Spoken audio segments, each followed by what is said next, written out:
What's good, you guys? You know who it is, man. It's your boy, Mr. Relentless Lex, and I'm back like I never left this mother. Yes, Sirski. Hello, somebody. All right, so we got Jason Lee leaks a list of celebs that paid off Diddy. Now, we all knew Diddy wasn't in this thing by himself, bro. We all knew that, right? Y'all should have known that. But we hear Jason Lee say he got the list of the celebrities that paid off Diddy. Jason Lee be having that scoop. But Lex be having that spicy. So it looks like Jason Lee has all the tea and receipts when it comes to celebs who were caught up in Diddy's freak-offs, because he just dropped a long list of celebs that were getting blackmailed by Diddy. And y'all won't believe the names he dropped. We're talking about big names like Tiana Taylor, Travis Scott, and so many more. Wow. Jason Lee is one of the very few people who are actually willing to admit that he was at Diddy's parties. But he claims that it was all business from his end. However, that doesn't mean that he didn't see some freaky deaky things going down. He came with all the receipts for the tea, and y'all need to be sat for this because the tea is going to blow your mind. If y'all are wondering how Jason came to have all this tea, it's because he used to work very closely with Diddy for a couple of years. He had a kind of deal with Diddy's brand and Revolt TV, and as a result of that, he was around Diddy and saw a lot of things go down. As a result of this, people started to suspect that he could have been one of Diddy's boy toys and that he was getting bent over and having his back broke by Diddy, if you know what I mean. However, Jason was not about to let this narrative fly, and he immediately came forward to claim that he and Diddy had a business relationship, nothing more, nothing less. To be fair, he has boldly called Diddy out once the SA allegations started flying around, unlike other celebs who just silently distanced themselves from Diddy without saying anything. Jason was also the first to break the news of Diddy settling Cassie's lawsuit, and he kind of hinted that Diddy was trying to silence Cassie and protect himself. Now I'm hearing from the streets that it was between 20 and $25 million. Mm-hmm. I heard that too. $25 million in one day. That ain't happening if ain't nothing happening. You know he's not getting the Ciroc money anymore because they sued him and he got into a big fight with Ciroc. So that $50 million a year hasn't been coming in, at least for the last year. And then he lost AT&T Dreaming Black because they woke up and said they don't want to dream in black with him no more. Wow. And then the true tea is Revolt did not renew our show or couldn't renew our show because they didn't have the money to do it. Whoa. But we still support Revolt because it is a black-owned business. And we want it to continue to thrive. Even though Diddy stepped down recently as the chair. But it's still moving forward with Datavio and Dion, the CEO of Bad Boy or Combs Enterprises. Well, here's a photo of Cassie and Diddy's statements following the resolution of whatever caused them to get here that's in the paperwork a day later. Take a look. Statement from Cassie. I've decided to resolve this matter amicably on terms that I have some level of control. I want to thank my family, fans, and lawyers for their unwavering support. Diddy said, we've decided to resolve this matter amicably. I wish Cassie and her family all the best. Love. And then a statement from Douglas, the counsel for Miss Ventura, says, I'm very proud of Miss Ventura for having the strength to go public with her lawsuit. She ought to be committed for doing so. Thanks. He paid her off to go away, but it's not going away. Because here we are talking about it again because more things have come. Girl, not him low-key broke shaming Diddy, but that was not the last time that he spoke on Diddy. When he went on Cam Newton's podcast, he tore into him big time, again claiming that they weren't friends and that it was all business. I was on his network. I've been to many of his house parties. Let's start with different silos of Diddy, right? Okay. That definitely caught Cam's attention because he asked about the celebs that he saw at Diddy's parties, and Jason was more than happy to spill the tea because he named a couple of high-profile celebs. According to Jason, the parties had so many A-listers in attendance that Diddy would hire military-level security just in case some crazy fans tried to break in or sneak in just to get a glimpse at their favorite celebs. Military to stop people from wanting to scale the wall to get in his house because on the other side of that wall is Beyonce, Jay-Z, and every big star you want to know. T.D. Jakes was there too, but I don't know if he was busting open. I'm just saying. Hey. Because they said that too about the good Bishop. But that's not all, because Jason went on to reveal something. And by the way, for y'all who didn't know this, but T.D. Jakes stepped down as well. Ever since the stuff was going on with Diddy and Cass and all the allegations, bro, T.D. Jakes stepped down. I haven't heard any. I don't even know if he's still pastoring or what. Now, I'm not going to put my mouth on the guy. Pause. No Diddy.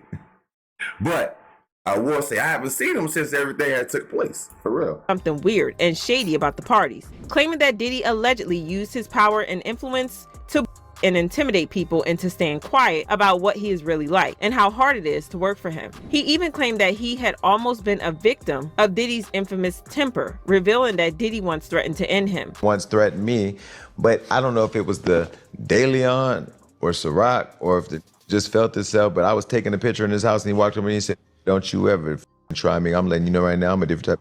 I said, "Do you want to get in the picture or not? Because I'm drunk, you drunk, and I ain't about to do this with you." Yeah, he got in the picture, took the picture, he said, "I f with you, man.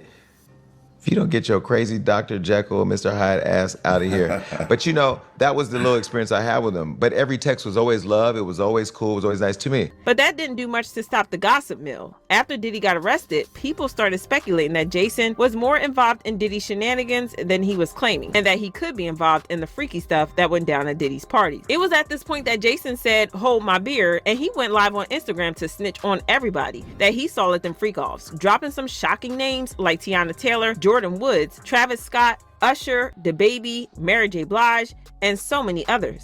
You know, a lot of these celebrities, Wow. every single celebrity in the culture has been to Diddy's house, which means they've gone through all his phones, text messages. I can read you my text message to Diddy. "What day is it airing on the show, on the network? Are you coming on the show? Diddy, what's this?" It's all been business for me. It's been business for me. I don't have nothing inappropriate to them people because I don't deal with them like that.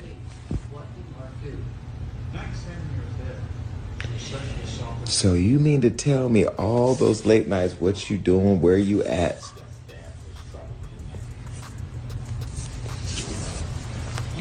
I've seen Jay-Z at his house. I've seen T.D. Jakes at his house. I've seen Chris Brown at his house. I've seen Jordan Woods at his house. I've seen Travis Scott at his house. I've seen Beyonce at his house. I've seen Tiana Taylor. I've seen them all. Now, we was all in the backyard, but I've seen them all. I've seen Usher there. I've seen DaBaby there. I've seen Justin Bieber there. I've seen... Everybody's been to a Diddy party. Can't forget about his boo thing, Meek Mill, and his other boo thing, Stevie J. You can't forget about them two now, Jason. Come on now. I've seen Lindsay Lohan, Ashton Kutcher, Demi Moore, Tyrese, Amber Rose. I've seen them all have been there. Mary J. Blige. I've seen them all. Girl, Jason was singing like a canary. You know what? He didn't tell one single lie because every single person he named has been to the parties and has been caught in 4K. One of the names that Jason dropped was Chris Brown. And like I said, he has been caught in 4K partying it up with Diddy. I guess we shouldn't be surprised by this because everyone knows that Chris is a hard partier. Interestingly, Chris once told a story of how Diddy allegedly tried to put moves on him when he was only 12 years old. And then the funniest part, like, a lot of people don't know, Diddy turned me down. I was 12 years old. This. Like, man, let's talk about him now. But it's love now. This is like my family, my brother now. Well, let's get to the point. But it was a blessing. You went to see him. Yeah. Was you dancing? So basically, it came as a package deal.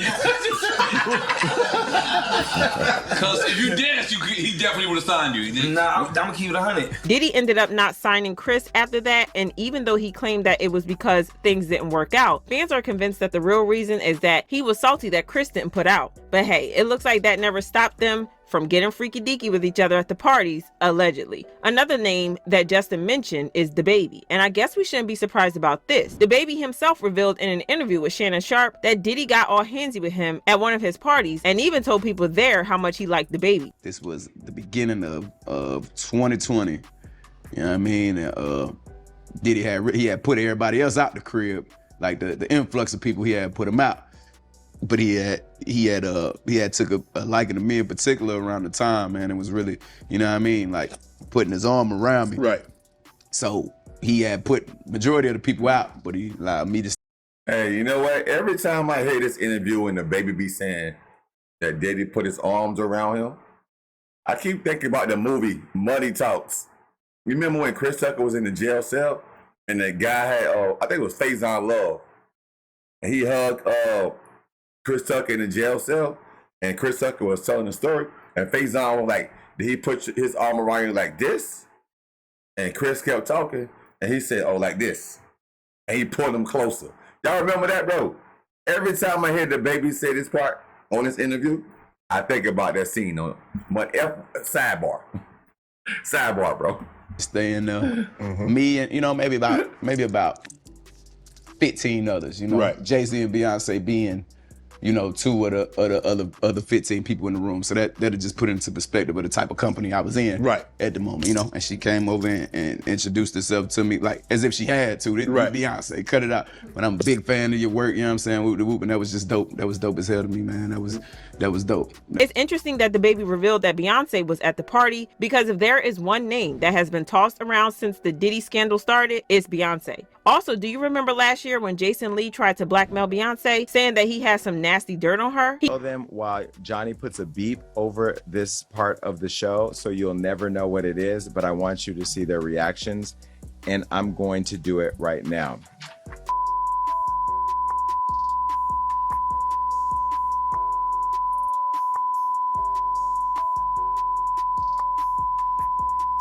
He then claimed that he would keep his mouth shut if Beyonce got R. Kelly to come on his show. I got the receipts. I still have the receipts. Yvette, no, I got the receipts. I got them. And I think people like her publicist, who I love, and I'm just being critical. That's just what I do. You know that, Yvette. We're trying to book Kelly Rowland right now. Now, if I don't get Kelly Rowland because I say this about, then it's going to be a problem. Then I'm putting out receipts. The receipts I just told you about, then I'll put those out. The fires that will come of that. I ain't worried. I ain't going nowhere. I'm telling you right now, I'm not playing this industry game. At the time, everyone thought that he was just salty because Beyonce didn't invite him to the premiere of her Renaissance movie, and that he was bluffing. But from the looks of it, he might have been blackmailing her with some evidence of him seeing her at a freak-off show. And y'all know that is not the type of information that Beyonce wants to get out about her. Jason also named Usher and Justin Bieber as Diddy's guests, which is kind of sad because Usher and Justin Bieber were reported to have been kids when Diddy first got them into freaky stuff and mentored them to help them get their careers off the track. Back in the day, Diddy used to run something he called Puffy Flavored Camp, where he mentored young boys. The name alone should have sent red flags waving high in the air. But then y'all know that all manner of weird and crazy stuff happened in the 90s that people didn't even blink at, even though they should have. Whatever happened to Usher at Diddy's camp, he still seems to be traumatized by it. So traumatized, in fact, that he has made it clear that he will never let anything like that happen to his kid. Puffy's place was like just filled with chicks and like nonstop, right? No, not really. I mean, but hey, it was curious. I got a chance to see some things. Yeah, but you were 13. What were you seeing? I went there to see the lifestyle, right? And I saw it, and it was, but I don't know if I could indulge and understand what I was even looking at. It was pretty wild. So nobody tried to, some woman didn't come along. I didn't say that. Okay. I didn't say that. What I did say is that there were very curious things taking place, and I didn't necessarily understand. They didn't know nothing about this. Oh, I was having a good time. You're a dad now. Would you ever send your kid to Puffy camp? Hell no. The same thing is also believed to have happened to Justin Bieber because sources say that he was allegedly victimized by Diddy. We also have Jason Lee, who put Justin at Diddy's parties. Diddy's so-called friendship with Justin started to get a little sus when he made a video about how he and Justin were going to be spending 48 hours alone away from cameras and all eyes. Now, I don't know what they were doing together, but I know well and good that there's nothing that a grown man needs to be doing alone with a 15-year-old boy that they can't talk about. They sure weren't making music together, that's for sure. What had people more suspicious is that Diddy went over and above to promise Justin the world, starting with promising him a Ferrari when he turned 16. And as if promising him a lavish car wasn't sus enough, Diddy also promised him a mansion. Girl, say what now? Right here? Yeah, it's gonna be yours. So every time you come to LA, it's a little dusty, but when you get 16, you're good to go. I'm good to go. Yeah. All right. And then when you get 18, you get the house. You get the mansion. Okay, I get the mansion. This is crazy because Diddy is known to be stingy AF. He has been owing his artists for years and refusing to pay them, but he was promising Justin a house and a car. It was kind of given love bombing, which makes the whole power dynamic even creepier. The situation got so messy that Justin eventually started to avoid Diddy completely. What's up, man? You good? I'm good. How are you doing? Young brother, everything's good? Everything's Selling great. out arenas and everything? Starting to act different, huh? You ain't been calling me and hanging out the way we used to hang out. Well, I mean, you haven't. I mean, you try to get in contact with me, you know, through all my, you know, partners and whatnot. But you never really got my number, so. Right. Okay. See how Justin is stuttering? He's so uncomfortable on this part right here, man. And Diddy shrugging his shoulders like, what's good? Like, I thought you was my boo thing. You ain't... Boy, Diddy go down, bro. Yeah, it's like history repeating itself with Justin, just like it did with Cassie. Justin was obviously trying to distance himself from Diddy, but man, Diddy was not ready to let him slip away that easily, even when Justin was clearly feeling uneasy about the whole situation. And then to add fuel to the fire, there's a whole video floating around of Justin getting up to who knows what with Odell Beckham Jr. at one of Diddy's shindigs. And when he turned to the camera, it looked like he had some man juice on his lips, if you know what I mean. Oh, and we also have this video of Diddy saying that he was going to be doing a little something with Travis, who got so freaked out that he ran away from Diddy screaming. Yo, everybody, my baby bro, we here. Tomorrow it's time. It's time. What you gonna do to that thing, man? Yeah, they better tune in. They better tune in. Let's go. As wild as these names are, it's known that Diddy recorded them all getting down and dirty at his parties and has had them on tape for a long time. Well, the streets are now saying that Diddy has been blackmailing the celebs with the videos, which isn't surprising because Lil Rob Ben told us that in his lawsuit. There has been speculation that Diddy's real source of income is blackmail and not music, and that he allegedly has celebs paying him off in exchange for his silence. Fans commented, Diddy was basically the Jeffrey Epstein of the music industry. He would up young artists and put them in compromising situations so he could later control them through blackmail. A reminder that we learned from the indictment that Diddy would secretly tape people having consensual and otherwise and taking. Diddy would then blackmail them with said tapes so they would cover for and support him. And Diddy probably was controlling the whole music industry with how much stuff he had to blackmail every artist. This is a hot mess, but man, of course he was. That was his thing, bro. Blackmail was his thing. And you guys know, and I know as well, Diddy, he had everybody at those, besides everybody that Jason Lee said on this video, besides those people, bro, it's so many others, bro. They said, the FBI said they have opened up a hotline that they had 12,000 phone calls on that hotline in the span of 24 hours. Now, I do understand. It's probably going to be some people doing pranks and everything and calling in just to hang up and all that. But still, yet, 12,000 in 24 hours, bro. That's crazy. The butt monster, the diddler, he is out. He's finito. He's out of here, bro. He is out of here. And Jason Lee, early in the video, he said Mary J. Blige's name twice. That's crazy.